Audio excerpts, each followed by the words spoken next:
ఉన్న బంగారాన్ని విడిపించి ఆ రోజు ఆన్లైన్ రేటుకే మేము కొంటాం. Sharma gold company. Hi hello నమస్తే, వెల్కమ్ టు మనం టీవీ. నేను దుర్గా. వైసీపీ ఎంపీ విజయసాయిరెడ్డి గారు తెలంగాణ ప్రభుత్వం మరో 2 నెలల్లో కూలిపోబోతుంది అనే ఆసక్తికర వ్యాఖ్యలు చేయడం జరిగింది. అయితే దీనిపై స్పందించేందుకు మనతో ఉన్నారు ప్రముఖ అనలిస్ట్ అప్పసాని రాజేష్ గారు. ఇప్పుడు ఆయన అడిగి వివరాలు తెలుసుకుందాం. నమస్తే సార్. నమస్తే సార్, మనం చూసుకుంటే విజయసాయిరెడ్డి గారు తెలంగాణ ప్రభుత్వం 2 నెలల్లో కూలిపోబోతుంది, ఇంతకు మించి ఎక్కువ కాలం ఉండే ఆప్షనే లేదు అసలు అని అయితే ఆయన కొంచెం గట్టిగా చెప్పడం జరిగింది. దీని వెనుక కారణం ఏమై ఉంటుంది సార్? మనం చూసుకుంటే ఆయన ఆంధ్రప్రదేశ్ వ్యక్తి, అసలు తెలంగాణ ప్రభుత్వానికి ప్రస్తుతానికైతే ఎటువంటి లింక్స్ లేవు. అయినప్పటికీ ఇంత గట్టిగా ఆయన చెప్పడానికి వెనక ఏమైనా కారణాలు ఉన్నాయంటారా? విజయసాయిరెడ్డి గారు నిన్న రాజ్యసభలో చేసిన ప్రసంగంలో తెలంగాణ ప్రభుత్వం గురించే కాదు, కాంగ్రెస్ పార్టీ గురించి కూడా చాలా బ్లేటెంట్గా విమర్శలు చేయడం జరిగింది. కాంగ్రెస్ పార్టీ ఈ దేశానికి పట్టిన అరిష్టం, 50 సంవత్సరాల కాంగ్రెస్ పార్టీ పరిపాలనలో దేశం అసలు అభివృద్ధి చెందలేదు, కాంగ్రెస్ పార్టీకి భవిష్యత్తు లేదు, తెలంగాణ విభజనకి కారకమైనా కూడా 10 సంవత్సరాల పాటు కాంగ్రెస్ పార్టీని ప్రజలు విశ్వసించలేదు, అసత్యపు వాగ్దానాలు చేసి ఇప్పుడు తెలంగాణలో అధికారంలోకి రాగలిగారు అని చెప్పని ఆయన కాంగ్రెస్ పార్టీ గురించి చాలా విమర్శలు చేశారు. అయితే అదే సందర్భంలో ఏంటంటే ఎందుకు ఇట్లా కాంగ్రెస్ని టార్గెట్ చేశారు? ఇక్కడ జరుగుతున్న వాస్తవ పరిస్థితి ఏంటి అంటే, మొదటి నుంచి విజయసాయిరెడ్డి గారికి కాంగ్రెస్ ఐడియాలజీ అంటే గిట్టదా, కాంగ్రెస్ తోటి దూరంగా రాజకీయాలు చేసిన వ్యక్తి. ఒక అంశం గుర్తు చేసుకుంటే, ఎవరి విజయసాయిరెడ్డి? ఇతను రాజశేఖర రెడ్డి గారి కుటుంబానికి సంబంధించిన లెక్క డొక్క చూసే చార్టెడ్ అకౌంటెంట్గా 10 మందికి తెలుసు. రాజశేఖర రెడ్డి గారు ఏ పార్టీ? కాంగ్రెస్ పార్టీలో మంత్రిగా, సుదీర్ఘకాలం ఎమ్మెల్యేగా, ఎంపీగా, 2 సార్లు పిసిసి అధ్యక్షుడిగా, ముఖ్యమంత్రిగా కొనసాగిన రాజశేఖర రెడ్డి గారికి సంబంధించిన, ఆయన పట్ల లాయల్టీ ప్రదర్శించిన, వాళ్ళ కొడుకు అక్రమాస్తుల కేసులో జగన్మోహన్ రెడ్డి గారు A1గా ఉంటే ఈయన A2గా ఉన్న వ్యక్తి విజయసాయిరెడ్డి గారు. ఈరోజు వాళ్ళ పార్టీ ఆయనకు ఒక రాజకీయ అవకాశం కల్పించింది కదా అని చెప్పని, ఆయన రాజ్యసభలో సభ్యుడిగా కొనసాగుతున్నాడు కదా అని చెప్పని, వాళ్ళ పార్టీకి కొంత సంఖ్యాబలం ఉంది కాబట్టి అని చెప్పని, ఆ సంఖ్యాబలం కేంద్ర ప్రభుత్వానికి చాలా సందర్భాలు అవసరం పడుతుంది కాబట్టి అని చెప్పని, ఇవాళ కేంద్ర ప్రభుత్వానికి పాలకులుగా ఉన్న నరేంద్ర మోడీ గారికి ఈ నిష్ఠుడిగా మారాడు. అదే సందర్భంలో వీళ్ళకుండే కంపల్షన్స్ వీళ్ళకు ఉన్నాయి. నరేంద్ర మోడీ గారి చల్లని దీవెనలు అవసరం వీళ్ళకి, పాలనాపరంగా వీళ్ళు చేస్తున్న తప్పుల్ని కాపాడటానికి కావాలి, వీళ్ళు చేసే ఉల్లంఘనల్ని ఉపేక్షించడానికి కావాలి, వీళ్ళు చేసే తప్పులకి సమర్థింపు కావాలి, వీళ్ళ మీద ఉన్న వ్యక్తిగత కేసుల హాజరు నుంచి మినహాయింపు కావాలి, కేసుల విచారణ వేగవంతం కాకుండా కావాలి. వీటన్నిటి కోసం ఇవాళ భారతీయ జనతా పార్టీ కేంద్రంలో అధికారంలో ఉంది కాబట్టి భారతీయ జనతా పార్టీని ఆహా ఓహో బ్రహ్మాండం బజుగోందు అని చెప్పని పొగుడుతూ ఉన్నారు. భారతీయ జనతా పార్టీకి విధేయుడుగా మారాలనే ఉద్దేశంతో కాంగ్రెస్ పార్టీని విమర్శించారు. కేవలం భారతీయ జనతా పార్టీకి రాజకీయ ప్రత్యర్థిగా ఉంది కాబట్టి కాంగ్రెస్ పార్టీని విమర్శిస్తున్నారు. అదే ఒకవేళ 2014కు ముందులాగా కాంగ్రెస్ పార్టీ అధికారంలో ఉండి భారతీయ జనతా పార్టీ ప్రతిపక్షంలో ఉండున్నట్టయితే ఇదే విమర్శలు భారతీయ జనతా పార్టీ మీద చేసేవాళ్ళు. ఎందుకంటే వీళ్ళ నాయకుడు జగన్మోహన్ రెడ్డి గారు 2014 ఎన్నికలకు ముందు, ఆ రోజు ఆయనకి బెయిల్ దొరికి ఆయన బయటకు వచ్చిన తర్వాత నేషనల్ మీడియాకి ఇచ్చిన ఇంటర్వ్యూలో ఆయన చాలా స్పష్టంగా చెప్పడం జరిగింది, భారతీయ జనతా పార్టీ రిలీజియస్ అజెండాతో పనిచేస్తున్న పార్టీ, అటువంటి పార్టీకి రేపు భవిష్యత్తులో మేము మద్దతు ఇవ్వం, సెక్యులర్ ఫ్రంట్కే మేము మద్దతు ఇస్తామని చెప్పడం జరిగింది. అంటే 2014 ఎన్నికలకు ముందు భారతీయ జనతా పార్టీ రిలీజియస్ అజెండాతో పనిచేసే పార్టీ. కానీ ఒకసారి అదే భారతీయ జనతా పార్టీ నరేంద్ర మోడీ గారి నాయకత్వంలో విజయం సాధించి ఆయన ప్రధానమంత్రిగా బాధ్యతలు చేపడుతున్నారు అనగానే భారతీయ జనతా పార్టీకి అలయన్స్ పార్ట్నర్గా తెలుగుదేశం పార్టీ ఆంధ్రప్రదేశ్లో కొనసాగింది 2014లో. ఇద్దరు కలిసి ఎన్నికల్లో పోటీ చేశారు. అయినా సరే ఈ అలయన్స్ పార్ట్నర్గా ఉన్న తెలుగుదేశం పార్టీ కన్నా ముందు జగన్మోహన్ రెడ్డి గారు, ఆయన పార్టీ తరఫున నెగ్గిన పార్లమెంట్ సభ్యులు ముందుగా ఢిల్లీ వెళ్ళి నరేంద్ర మోడీ గారిని అభినందించి రావడం జరిగింది. అంటే రిలీజియస్ కాస్త రిలేటివ్ పార్టీ అయిపోయింది అనమాట. అధికారంలో ఉన్నారు కాబట్టి మిత్రపక్షం. ఎందుకు అనంటే ఇక్కడ ఆంధ్రప్రదేశ్లో తెలుగుదేశం పార్టీ ఆయనకి రాజకీయ ప్రత్యర్థి, తెలుగుదేశం పార్టీ భారతీయ జనతా పార్టీ తోటి అలయన్స్ పార్ట్నర్గా కొనసాగుతుంది. ఆంధ్రప్రదేశ్ రాష్ట్రంలో తెలుగుదేశం పార్టీ అసెంబ్లీ ఎన్నికల విజయం సాధించింది.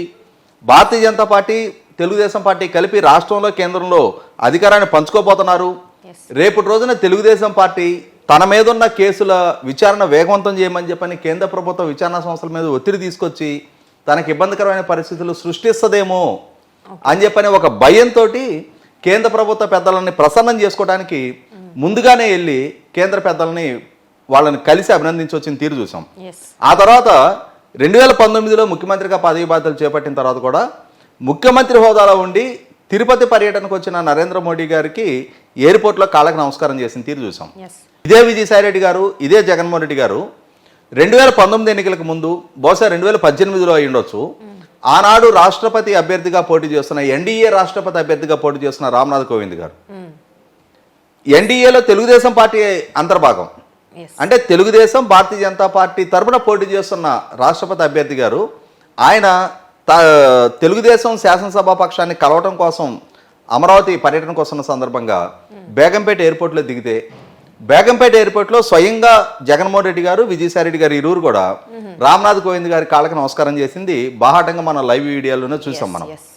ఇది విజయసాయి రెడ్డి గారి భారతీయ జనతా పార్టీ పట్ల కనపరిచే అతి వినయం. ఎందుకు అని అంటే మనకు ఒక సామెత ఉంది గ్రామాల్లో, అతి వినయం దూరత లక్షణం అంటారు. వీళ్ళ మీద ఉన్న పుట్టెడు కేసులు, నేరారోపణలు, దాఖలైన ఛార్జ్ షీట్లు, జైలు జీవిత నేపథ్యం, మళ్ళీ తిరిగి కేసులు విచారణ వేగవంతం అయితే వీళ్ళ రాజకీయ భవిష్యత్తు ఏంటి, వీళ్ళ భవిష్యత్తు ఏంటి అనేది కూడా ఎక్కడ మొగోపోతుంది అనేది ప్రజానీకానికి అందరికీ తెలుసు. అది అంతర్గతంగా వాళ్ళకు కూడా తెలుసు. వాళ్ళ మీద నమోదైన కేసులో ఎటువంటి డాక్యుమెంటల్ ఎవిడెన్స్ ఉందనేది తెలుసు. ఆ డాక్యుమెంటల్ ఎవిడెన్స్ పర్యవసానం రేపటి రోజున ఒక్క కేసులో 2 సంవత్సరాల కన్నా ఎక్కువ శిక్ష కనుక గురైతే ఆ జైలు జీవితం, దాని తర్వాత శాశ్వతంగా దాదాపుగా ఏంటంటే వీళ్ళ వయసు మీరిపోయేంత వరకు ఎన్నికల పోటీ చేయడానికి కూడా అనర్హులుగా మారిపోతారు వీళ్ళు. ఇవన్నీ గమనం ఉంది కాబట్టే భారతీయ జనతా పార్టీని ప్రసన్నం చేసుకోవాలి. అన్నిటికన్నా ముఖ్యంగా అసెంబ్లీ ఎన్నికలు రాబోతున్నాయి. ఈ రాబోతున్న అసెంబ్లీ ఎన్నికల్లో తిరుపతి ఉప ఎన్నికల్లో ఎటువంటి ఉల్లంఘనకు పాల్పడ్డారో చూసాం, స్థానిక సంస్థల ఎన్నికల్లో ఎటువంటి ఉల్లంఘనకు పాల్పడ్డారో చూసాం. మళ్ళీ తిరిగి రేపు రాబోతున్న అసెంబ్లీ ఎన్నికల్లో కూడా అదే వైఖరి వాళ్ళు అవలంబించడానికి సిద్ధం. ఈ నేపథ్యంలో కేంద్ర ప్రభుత్వం ఎన్నికల సంఘం ద్వారా తమ మీద కట్టడి చేయడానికి కానీ ఒత్తిడి పెంచడానికి కానీ ప్రయత్నించకుండా ఉండటం కోసం కేంద్ర ప్రభుత్వ పెద్దల్ని ప్రసన్నం చేసుకోవడానికి ఆయన షార్ట్ కట్గా ఎంచుకుంది ఏంటి అంటే కేంద్ర పెద్దలకు ప్రత్యర్థులుగా కాంగ్రెస్ పార్టీని టార్గెట్ చేయడం. ఇవాళ కాంగ్రెస్ ప్రభుత్వాన్ని, తెలంగాణలో ఏర్పడిన కాంగ్రెస్ ప్రభుత్వాన్ని 2 నెలల్లో కూల్చేస్తామని కూలిపోతుందని చెప్తున్నారు. ఇవాళ గమనించుకుంటే 100% తెలంగాణలో కాంగ్రెస్ ప్రభుత్వం రావటం అనేది జగన్మోహన్ రెడ్డి గారికి, విజయసాయి రెడ్డి గారు లాంటి వాళ్ళకి వాళ్ళ అభిష్టానికి వ్యతిరేకంగా వచ్చింది. వాళ్ళు కేసీఆర్ గారి ప్రభుత్వం కొనసాగాలి అని కోరుకున్నారు. కేసీఆర్ గారి ప్రభుత్వం కొనసాగటం కోసమే ఎన్నికల రోజు తెలంగాణ ప్రజల్లో ఎమోషన్స్ పెంచడం కోసం నాగార్జున సాగర్ డ్యామ్ మీదకి దండెత్తొచ్చిన తీరు చూసాం. అంటే అక్కడ ఉద్రిక్తతలు పెంచి తద్వారా తెలంగాణ స్థానికత అనే భావజాలాన్ని పెంచి అది కేసీఆర్ గారికి పోలరైజేషన్ చేయించాలనే లక్ష్యంతో ఆంధ్రప్రదేశ్ ప్రభుత్వం తీసుకున్న దుశ్చర్య. అది దుశ్చర్య అని ఎందుకంటున్నాను అని అంటే నిజంగానే మీకు నాగార్జున సాగర్ నీటి పంపకాల పట్ల ఆక్షేపణ ఉంటే ఎన్నికల రోజు దాకా ఏం చేస్తున్నారు మీరు? 2019 మే 30 తారీఖు మీరు ముఖ్యమంత్రిగా పదవి బాధ్యతలు చేపట్టారు.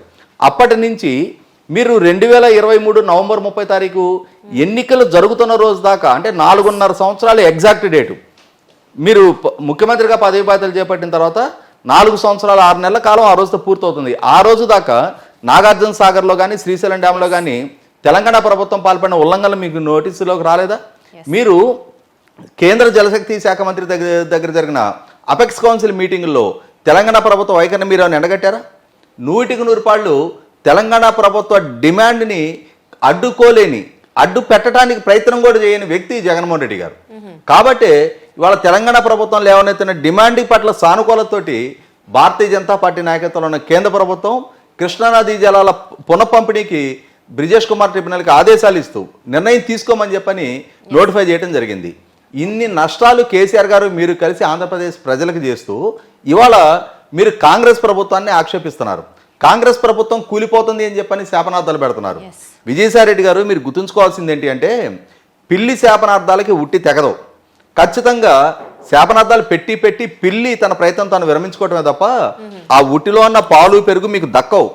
మీరు మీ నిస్సాయితను బయట పెట్టుకోవటమే, మీ ఉడుకుమొత్తాన్ని మీరు బయట పెట్టుకోవటమే తప్ప నరేంద్ర మోడీ గారి దగ్గర మీ బలహీనతలు ఆయనకు తెలుసు, మీకున్న వ్యక్తిగత కేసుల గురించి ఆయనకు తెలుసు. ఈ నేపథ్యంలోనే మీరు ఎంత లోబడి ఉంటారనేది ఈ 4.5 సంవత్సరాల కాలంగా అనుభవపూర్వకంగా వాళ్ళకి తెలిసి తేటతలం అయిన దగ్గర మీరు ఈ లాయల్టీలు ప్రదర్శించే ప్రయత్నం చేసిన రాజ్యసభలో ఉన్న ప్రతి సభ్యుడికి మీ బలహీనతలు తెలుసు. ఈ నేపథ్యంలో మీరు కాంగ్రెస్ పార్టీని ఇంకొకళ్ళ విమర్శలు చేసిన మాత్రాన మీ మూలాలను మర్చిపోయి మీరు చేసే ఈ విమర్శలకి క్రెడిబిలిటీ ఉండదు. ముఖ్యంగా మీరు కాంగ్రెస్ పార్టీని విమర్శించే ప్రతి సందర్భంలో కూడా మీ నాయకుడు రాజశేఖర రెడ్డి గారిని కూడా విమర్శించినట్టే. మీరు కాంగ్రెస్ పార్టీ వల్ల అభివృద్ధి జరగలేదు అని చెప్పదలుచుకుంటే రాజశేఖర రెడ్డి గారు ముఖ్యమంత్రిగా ఉన్న రోజుల్లో కూడా అభివృద్ధి జరగలేదు అని చెప్పని మీరు కూడా అడ్మిట్ అయినట్టే. అన్నిటికన్నా ముఖ్యంగా మీ నాయకుడు జగన్మోహన్ రెడ్డి గారి రాజకీయ ప్రస్థానం మొదలైంది కూడా 2009లో కాంగ్రెస్ పార్టీ ఎంపీగానే మొదలైంది. మీ రాజకీయ ప్రస్థానం మొదలైంది కూడా జగన్మోహన్ రెడ్డి గారు అనుయాయిగానే మొదలైంది. ఈ నేపథ్యంలో మీరు కాంగ్రెస్కి మీకేదో దూరం మొదటి నుంచి అంటరాని పార్టీ అయినట్టుగా ఇవాళ మీరు సమాజం ముందు పోర్ట్రేట్ చేసే ప్రయత్నం చేసినా అది మీ విశ్వసనీయత లేని మాటల్ని, మీ మాటలకు ఉన్న క్రెడిబిలిటీని మీకు మీరే తేడతలం చేసుకుంటున్నారు. సార్ అయితే మనం చూసినట్లయితే మీరు అంటున్నారు బీఆర్ఎస్ వైసీపీ ఒకటే, సో వాళ్ళ విధానాలు అయితే ఏంటి అన్ని ఒకగా ఉంటాయని. అయితే మనం చూసుకున్నట్లయితే ఇంతకు ముందు కేటీఆర్ గారు కూడా సేమ్ ఇదే మాట అన్నారు. 2 నెలల్లో కాంగ్రెస్ ప్రభుత్వం కూలిపోబోతుంది, కేసీఆర్ గారు మళ్ళీ సీఎం అవ్వబోతున్నారని. ఒకసారి కదా 2-3 సార్లు ఇలాంటి వాదనలు వినడం జరిగింది. అయితే నిజంగా ఏమైనా కుట్ర జరుగుతుందంటారా? ప్రభుత్వాన్ని కూల్చే కుట్ర ఏమైనా వీళ్ళందరూ కలిసి చేస్తున్నారంటారా? ఇక్కడ కేసీఆర్ గారైనా కేటీఆర్ గారైనా, కేసీఆర్ గారు ఇప్పటి వరకు అంటే ఇటువంటి ఉడుకుమోత్తనపు స్టేట్మెంట్లు ఒకసారి అధికారం కోల్పోయిన తర్వాత వారి నోటి నుంచి రాలా. వారు ఆ హుందాతనాన్ని మెయింటైన్ చేస్తూ ఉన్నారు. అంటే రాజకీయాల్లో గెలుపోవటంలో సహజం, సుదీర్ఘ రాజకీయ నేపథ్యం వారికి ఉంది. చాలా ఎన్నికలు చూస్తున్నారు, గెలుపులు చూశారు, ఓటములు చూశారు. వారి మొట్టమొదటి ఎన్నికల్లోనే ఓటమిని ఎదుర్కొన్నారు కేసీఆర్ గారు. ఈ నేపథ్యంలో రాజకీయాల్లో గెలుపోవటంలో సహజం అనే స్థితప్రజ్ఞత కేసీఆర్ గారిలో ఉంది. కానీ కేటీఆర్ గారు చాలా షార్ట్ స్పాన్లో చాలా వేగంగా చాలా వర్టికల్గా ఎదిగిన నాయకుడు ఆయన. ఎందుకంటే ఆయన ఏమి రూట్ లెవెల్ నుంచి అంటే కష్టపడి ఎదిగొచ్చిన కార్యకర్త స్థాయి నుంచి ఎదిగొచ్చిన నాయకుడు కాదు. కేసీఆర్ గారి కొడుకుగా షార్ట్ కట్లో ఆయనకు అందలం దక్కింది. ఈ నేపథ్యంలో ఏంటంటే 10 సంవత్సరాల అధికారం అనుభవించిన తర్వాత అధికారం పోవటం అనే దాన్ని జీర్ణించుకోలేకపోతున్నారు. ఈ నేపథ్యంలోనే ప్రజలు తమకిచ్చిన అవకాశం ద్వారా తమకు 10 సంవత్సరాల అధికారం దక్కింది. ఇవాళ అదే ప్రజలు కాంగ్రెస్ పార్టీని చూజ్ చేసుకున్నారు, దాన్ని డైజెస్ట్ చేసుకోలేకపోతున్నారు. ఆ డైజెస్ట్ చేసుకోలేని ప్రాసెస్లోనే ఆ అధికారం కోల్పోవటాన్ని సహించలేక భరించలేక ఒక రకమైన ఇంటాలరెంట్గా మారిపోయి ఈ రకమైన వ్యాఖ్యలు చేస్తున్నారు. ప్రజాస్వామ్యంలో ఈ వ్యాఖ్యలని 100కి 100 అంటే ఖచ్చితంగా అది మీ ఇంటాలరెన్స్ని బయట పెడుతుంది, మీలో ఉన్న అసహనాన్ని బయట పెడుతుంది, మీ ఫ్రస్ట్రేషన్ బయట పెడుతుంది. మీరు సుదీర్ఘకాలం రాజకీయాల్లో కొనసాగాలి అనుకున్నప్పుడు ఖచ్చితంగా ఆ హుందాతనాన్ని మెయింటైన్ చేయాల్సిన అవసరం ఉంది. అన్నిటికన్నా ముఖ్యంగా గెలుపోటముల్ని సమానంగా తీసుకోగలిగే స్థిత ప్రజ్ఞతని ప్రదర్శించాల్సిన అవసరం ఉంది.